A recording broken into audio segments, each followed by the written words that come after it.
Um, well, I mean, a good place to start with this one is the title of this event, first thing, which made me wince a little bit upon first reading. You know, feminizing the masculine.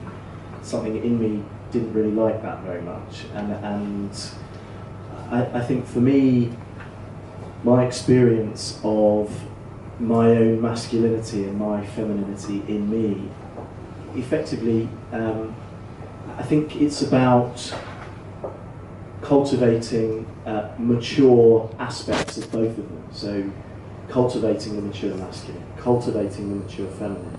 And I don't think it's about feminizing the masculine. I actually think it's about, or certainly this has been the case for me, is having lacked role models, male role models in my life. So, you know, my father was present and very loving, but not able to express emotion. And that was my imprint of masculinity from my father.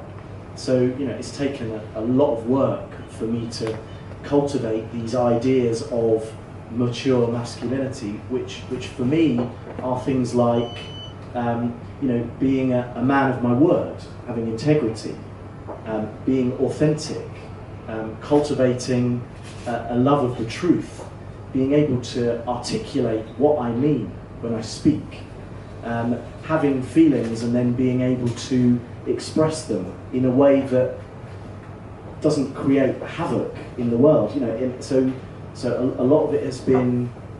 So like Jung talked about shadow work being the apprentice piece that people should learn to be fully whole, and then he talked about. And by shadow work, you mean the therapy?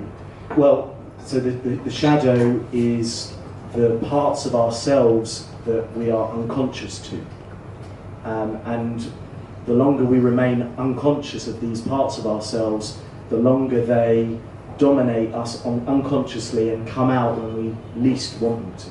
So the shadow work was the first bit, and the next piece was the anima animus work, so the masculine feminine.